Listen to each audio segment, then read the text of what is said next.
초등학교 문제집을 왜 해야 되나 안 해야 되나 또 안 하시는 분들도 많고요.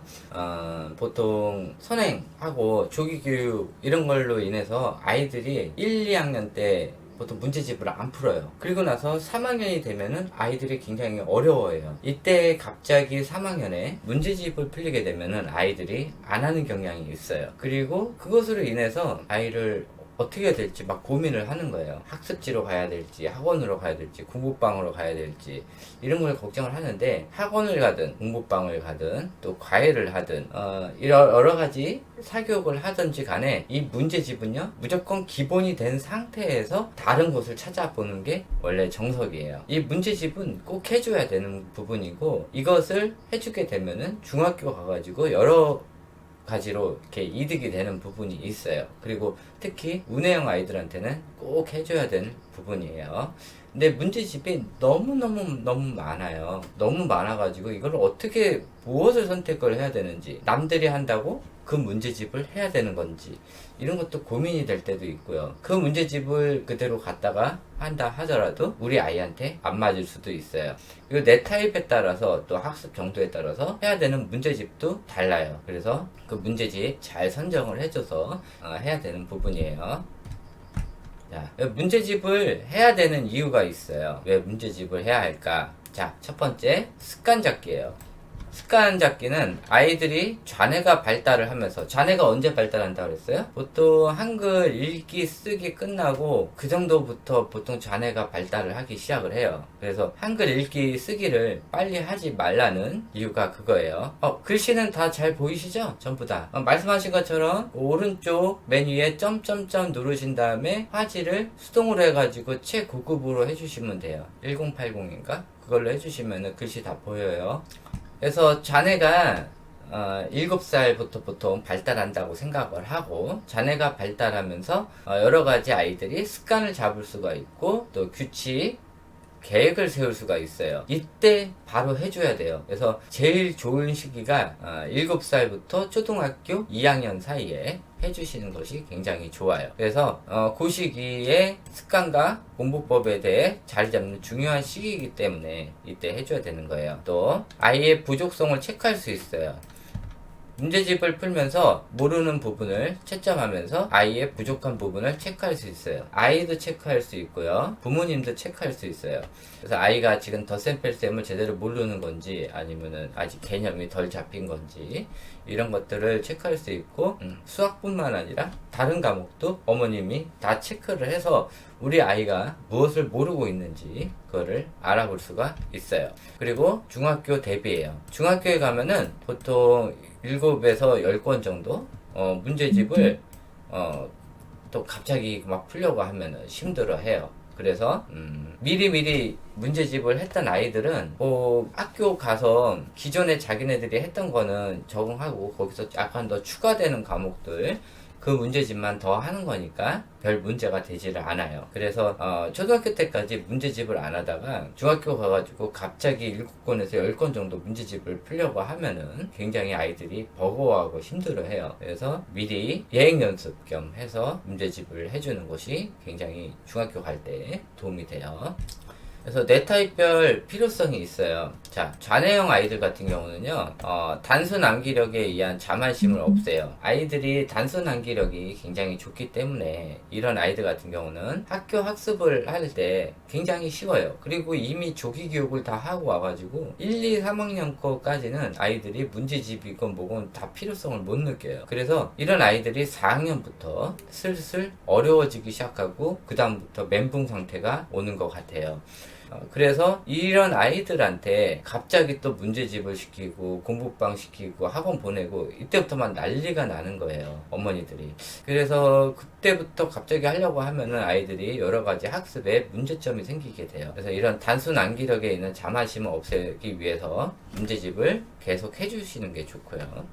또 창의성 문제집 같은 거, 응용편, 이런 것들을 하게 되면은 아이들의 생각하는 능력을 기를 수가 있어요.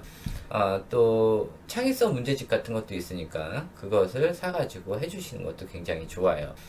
또 효율적으로 레벨을 올릴 수가 있어요. 효율적으로 레벨을 올려야 돼요. 처음에는 초급 등급으로 하다가 그 다음에 중급으로 하다가 중급 단계에서 아이가 좀 한다 싶으면은 또 상급 단계로 올리고, 상급 단계도 아이가 잘 풀면은 또 최상급 단계로 올려서 문제집을 풀어주는 거. 그거를 6학년 때까지 부모님이 아이 하는 레벨을 보고 문제집 레벨 등급을 올려주셔야 돼요. 아이들은 잘 몰라요. 어떤 문제집이 더 좋은 건지 이런 걸 모르기 때문에 어머님이 문제집 종류를 알고 그것을 아이들 점수 레벨에 맞춰가지고 올려주셔야 돼요. 근데 올려주실 때 같은 회사 문제집으로 올려주시는 게 좋아요. 운해형 아이들은 원래 공부를 안 해. 그렇기 때문에 학교 갔을 때 공부 습관을 잡는 데 굉장히 좋아요. 그래서 초등학교 1학년부터 문제집을 계속 해주시는 게 굉장히 좋고요. 또 아이가 어려우면 안 해요. 그래서 어렵지 않는 문제집으로 공부는 해야 된다, 이런 거를 습관화 들이기 위해서 또 하고, 또 계획별로, 그러니까 매일매일 해야 되는 부분, 학교에서 배운 것만큼 해야 되는 부분, 이런 것들을 꼭 복습시켜서 이런 계획성을 키우기에 굉장히 좋아요. 이 계획성을 따로 이렇게 막 키우는 게 아니에요. 이런 문제집만으로도 키울 수가 있어요. 또 공부하는 법을 가르쳐줘요. 운해형 아이들은요, 좌뇌형 아이들과 다르게 공부하는 법이 많이 달라요. 그래서 이런 공부하는 법, 어떻게 공부를 해야 되는지, 또 이런 개념은 어떻게 해야 되는 건지, 이런 것들을 아이들을 가르쳐 줘야 돼요. 등급별을 볼게요. 개념 학습용으로 이제 방학 때 하는 게 이제 초급 단계예요. 그래서 방학 때는 보통 초급 단계로 해가지고 문제집에 보면 항상 개념이라고 써 있어요. 그 문제집으로 해주시면 돼요. 그래서 방학 때 문제를 다 풀리는 게 아니라 뭐뭐가 있다라는 것만 보여주시면 되는 거예요. 그래서 그 단원 요약 정리 같은 거 있죠? 그걸만 한 번씩, 여름방학 너무 짧고 그러면은 그것만 훑어주시고, 단원 요약 정리 밑에 쉬운 문제로 나온 부분이 있어요. 그 부분만 딱 풀리게 해주시면 돼요. 그렇게 해서 그냥 넘어가시면 돼요. 근데 아이가 이런 거 설명을 하다 보면은 모르는 부분이 있을 수가 있어요.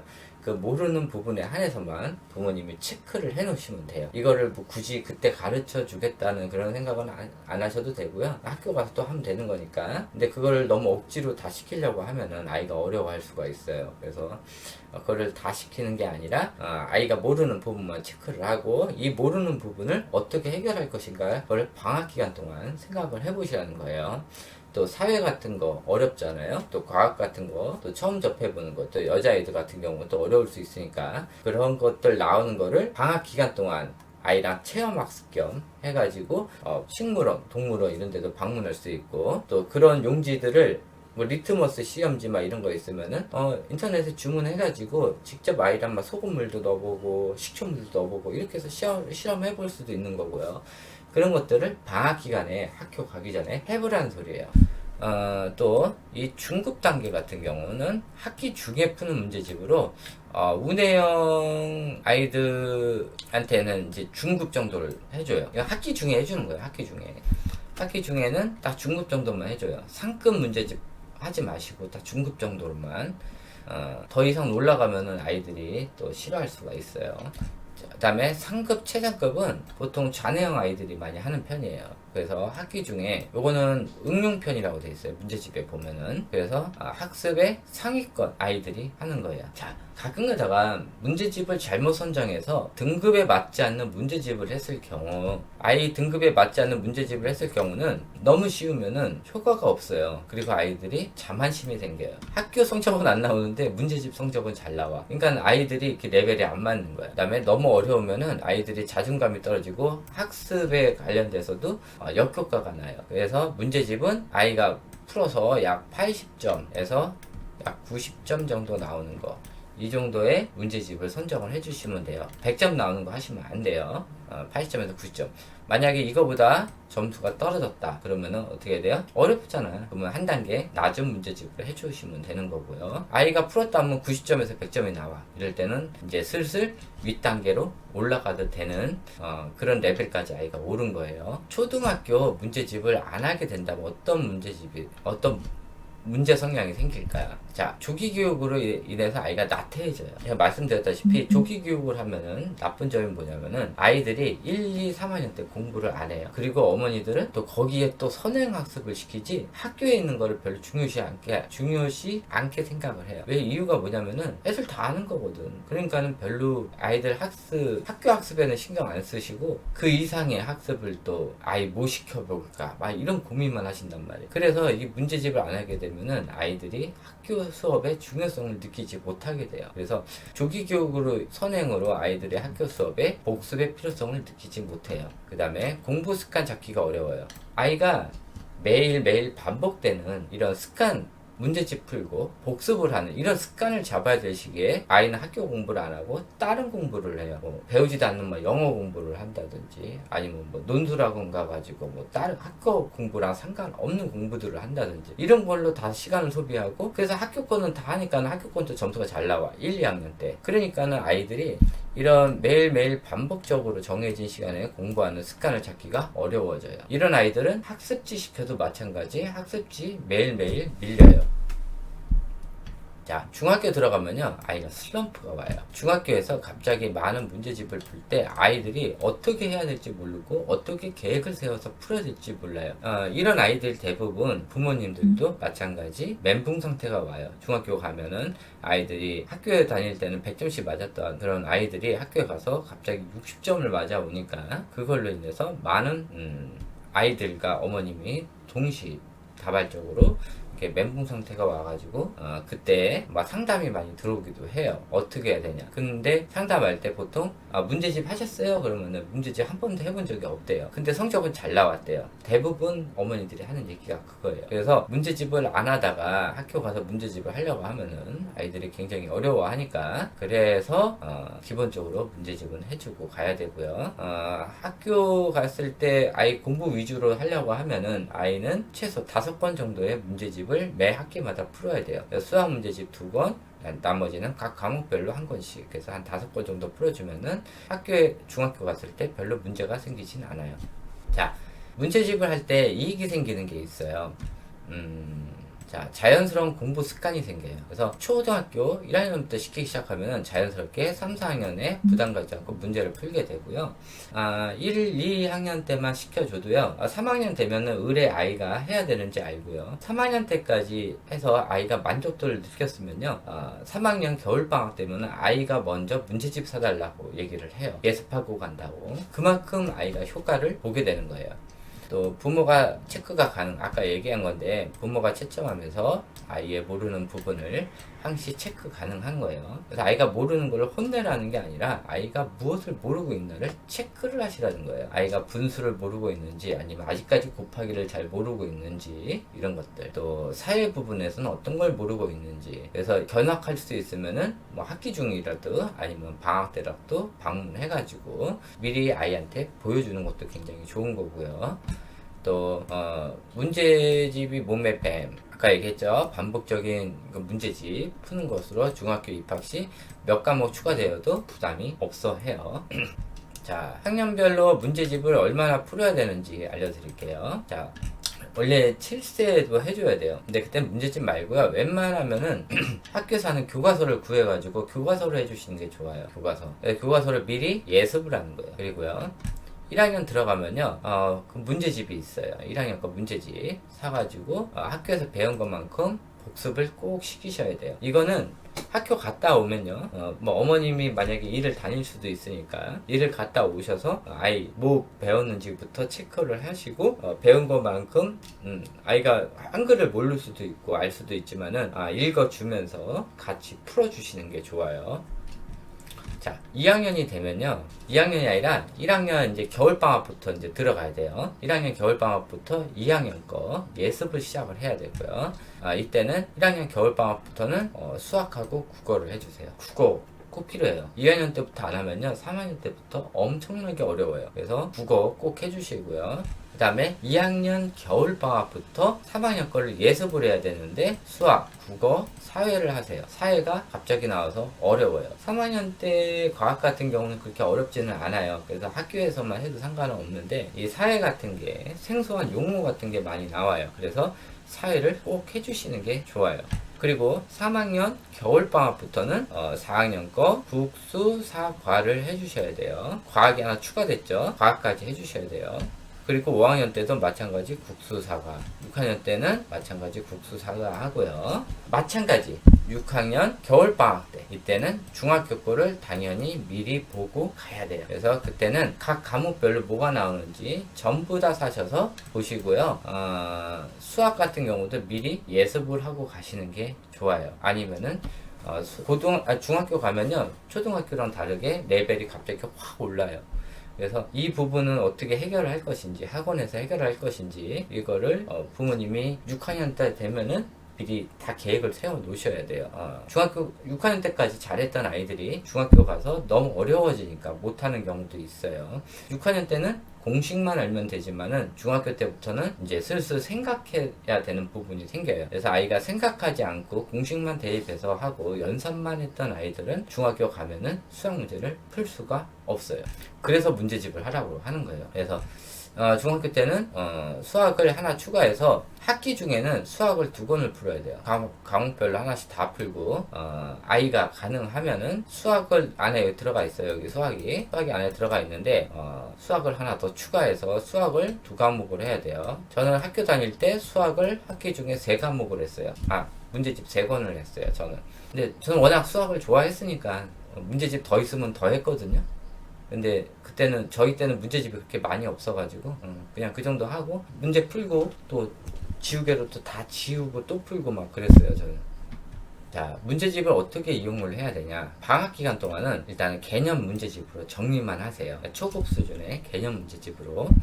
그리고 간단히 단원별 개념만 정리하고 또 개념 밑에 있는 문제만 풀게 하세요. 뭐 단원평가니 이런 거 굳이 안 풀어도 돼요. 근데 아이가 3학년 이후부터는 아이가 원하면은 이제 풀어주면 되는 거고요. 아이가 원하지 않으면은 굳이 거기까지 할 필요는 없고. 근데 겨울방학 때는 다음 학년 거를 하잖아요. 시간이 좀 많잖아. 겨울방학 때는. 그러면은 웬만하면 문제집을 처음부터 끝까지 그 개념 문제집은 얇거든요. 마지막까지 다 풀어주는 거를 권장을 하고요. 여름방학 때는 굳이 다 안 풀어도 상관없으니까 일단은 개념만 좀 훑고 학교를 가면은 그만큼 더 효과가 있어요. 자, 개학 때는 맞춤 문제집을 해야 돼요. 아이들마다 레벨에 맞춤 문제집을 해야 되고 또 학교 수업에 맞춰서 복습만 했어요. 복습만 이렇게 해주시고요. 이거는 단원평가 부분은 꼭 풀어주셔야 되는 부분이에요. 이거 단원평가 안 풀고 가면은 아이들이 고학년이 돼서 단원평가는 안 풀어요. 그래서 복습 차원에서 꼭 풀고 단원평가 꼭 풀어줘야 돼요. 꼭 해줘야 되는 부분이에요. 자, 방학 기간 동안 예습시 부모가 준비해야 될 것이 있어요. 자, 방학 기간 동안 아이와 개념 학습을 해주면서 모르는 부분에 관해서 어떻게 해결을 할 것인지, 학원을 보낼 것인지, 공부방을 보낼 것인지, 아니면 과외를 붙일 것인지, 이런 거에 대해서 해주고 어머님이 해줄 수 있는 부분은 어머님이 또 해주셔야 되는 부분이고요. 이걸 어떻게 해야 될지, 또 무엇을 모르고 있는지 등을 미리 체크해서 개학 기간 동안 어떻게 할 것인지를 준비해야 돼요. 굉장히 중요한 부분이에요. 이거 부모님이 해야 되는 부분이에요. 이거는. 자, 이제 거의 끝났어요. 그래서 초급 단계는 이 개념이 들어가 있어요. 문제집에 보면 항상 개념이 들어가 있어요. 그래서 방학 선행용으로 써요. 그래서 디딤돌이 종류별로 다 있어요. 디딤돌 중에 디딤돌 기본이라는 책이 있어요. 그걸로 해주시면 돼요. 그러니까 운해형 아이들 같은 경우는 그냥 디딤돌 기본으로 해주시면 되고요. 좀 잔해형 아이들 같은 경우는 디딤돌 기본 유형편을 해주시면 돼요. 그 다음에 천재교육에서 나온 거 우등생, 요거는요 아이가 좀 성적이 잘 나왔을 때, 그러니까 좀 학년이 좀 높아가지고 한 4학년 이상 됐는데 아이가 성적이 잘 나와, 이럴 때는 우등생으로 선행을 해주시면 돼요. 우등생으로. 자, 비상교육에 나온 초등 완자, 개념 유형 라이트. 이 비상교육이 이게 저기도 써요. 저는 이게 비상키 좋거든요. 중학교 때. 중학교 때 저는 비상 거를 많이 이용했어요. 가외할 때. 그래서 비상 거 하고요. 그 다음에 센도 고등학교 때 쓰거든요. 그러니까는 또 RPM이라고 또 있는데, 그거 많이 써요. RPM은 또 학원에서 많이 쓰거든요. 그래서 아예 저는 처음부터 이 비상 거나 아니면은 중학교 때 쓸 수 있는 거, 동시에 쓸 수 있는 거, 같은 회사에서 나오면 더 좋으니까, 아니면 이런 거를 전 많이 이용을 해요. 근데 이제 좀 무단하게 쓰는 거는 저는 이제, 우등생 많이 쓰긴 했어요. 자, 동화에서 100점 맞는 수학. 이것도 개념 위주로 돼 있어서, 이거 학교 선행용으로 쓰면 좋아요. 또, EBS도 만점왕 수학. 얘도 이제 선행용 쓰시면 되고. 자, 기적의 계산법은 연산용이에요. 그래서 뭐 구문 이런 거 하지 마시고, 또 다른 학습지에서도 연산 학습지 뭐 27,000원에서 막 3만원 정도 할 거예요. 굳이 그거 하지 마시고요. 기적의 연산법 책 그거 뭐 만원 돈이면 사니까 이거 사가지고 아이 그냥 풀려주시면 돼요. 이제 이것도 좀 딸린다 하면은 나중에 기탄 수학 그 레벨의 거 어머님이 찾으셔서 기탄 수학으로 해주셔도 돼요. 그 다음에 동화의 큐브 S예요. 큐브 S 개념으로 해주시면 되고요. 신사고의 개념 얘도 마찬가지 중학교 애들이 많이 쓰는 거예요. 중학교 애들이 많이 쓰니까 아예 처음부터 센으로 그냥 쭉 나가셔도 되는데, 이 개념 센이 있고요. 또 일반 센도 있어요. 또 그 외에 여러 가지 문제집이 있는데, 여러 가지 문제집에서 개념이나 기본이 들어가 있는 문제집은 다 초등학교 선행용이니까 알아두시면 되고요. 괜히 듣도 보도 못하는 이런 문제집 하는 것보다는 이런 유명한 책들, 또 중학교까지 같이 연계되는 책들 이런 거 해주시면 좋아요. 디딤돌도 이거 많이 쓰긴 하거든요. 그러니까 디딤돌로 하면은 요거 같은 경우는 이제 초등학교 용으로 이제 쭉 쓰기는 해요. 근데 중학교까지 본다면은 아이가 같은 회사 문제집으로 하면은 별 문제가 안 되니까 이걸 해주시면 좋고요. 자, 이번에 중급이에요. 이거는 학기 진행용인데 이제 아이들 이 학교 성적이 한 중급 정도, 중간 정도, 아이들 학교 성적이 중간 정도 나오는 아이들이에요. 디딤돌 기본 응용편을 사세요. 그 다음에 최상위 수학 S를 사세요. S가 붙어 있어야 돼요. 그 다음에 우등생. 학교 다닐 때 운해형 아이들은 그냥 우등생으로 그냥 진행하세요. 그리고 라이트 센이에요. 아까는 센이 개념 센이었잖아요. 이번에는 라이트 센이에요. 그 다음에 셀파. 이것도 많이 써요. 셀파. 학교 다닐 때 많이 쓰는 거예요. 그 다음에 요거 셀파 같은 경우는 공부방에서도 많이 쓰긴 해요. 마찬가지 학교 다니면서 좀 딸리면은 기적의 연산법 쓰시면 되고요. 또 만점학 수학 플러스 붙은 거예요. 만점학 수학 플러스. 또 큐브 수학 S 실력이에요. 이번에는 아까는 그 개념이었죠. 쉬운 건 개념이었고요. 이번에는 실력편이에요. 그 다음에 그 외에 유형이라는 말이 들어가 있는 문제집을 하시면 되는 거예요. 그 다음에 상급은요, 반에서 1에서 3등 정도 하는 아이들. 뭐 웬만한 거 거의 다 100점에서 한 90점 정도 나오는 아이들, 요런 아이들이 하는 거예요. 그래서 EBS 수자감, 수학 자신감인가? 하여튼 그게 있어요. 그 다음에 이번에는 큐브 S 심화편이에요. 그리고 비상의 개념 유형편 최상위 탑이라고 있어요. 좀 어려워요. 최상위 탑 문제집. 요거는 좀 공부 좀 하는 아이들이 해야 돼요. 그 다음에 이번에는 최상위 등급이에요. 최상위 그 다음에 최상위 수학. 그 외에 문제집에 응용이라고 들어가 있는 문제집을 해주시면 되는 거예요. 그래서 이 응용이라는 문제집이 들어간 게 이 상급형이에요. 이렇게 해주시면 돼요. 여기까지고요. 이게 수학에 관련된 거예요. 근데 다른 문제집 같은 거 있잖아요. 국어나 이제 사회, 과학 그런 거는요. 아이한테 좀 맞는 문제집들이 있어요. 그거는 수학하고 관계없이 고르시면 돼요. 그래서 저는 아이들 보통 무난하게 추천했던 게 이 문제집이었어요. 우등생. 저는. 다른 문제집은 제가 솔직히 다른 건 못 봤어요. 저는 아이들 선행하거나 아니면 학기 중에 옛날에 그 학습지 할 때 제가 무료로 아이들 좀 봐줬거든요. 그때 우등생으로 배운 것만큼만 풀고 그 제가 피드백을 해줬었어요. 근데 아이들이 그냥 무난하게 한 80점 정도는 나오더라고요. 그래서 저는 다른 과목도 다 우등생으로 해주긴 했었어요. 그리고 대신 이제 개념식으로 좀 미리 보고 가는 거는 마찬가지 이제 뭐 디딤돌이나 이런 거 방학 기간 동안 보는 거 또는 완자 방학 기간 동안에 미리 보고 가는 거 있잖아요. 이거는 완자나 아니면 디딤돌 기본 디딤돌 기본이에요. 디딤돌 기본이나 아니면은 초등 완자 요걸로 미리 아이를 보고 가게 하는 것이 좋을 것 같아요. 그래서 수학 외에 다른 과목 방학 기간에 보는 거 다시 한번 말씀드릴게요. 디딤돌 기본 또는 초등 완자 개념 유형 편을 미리 보고 가고 학기 들어가면은 마찬가지 아이들 레벨에 맞춰서 요거 중급이나 아니면 상급으로 해주시면 되는 거예요. 자, 요걸로 해서 일단 문제집은 끝났어요. 그럼 요걸로 일단은 본 방송은 끝내도록 하겠습니다.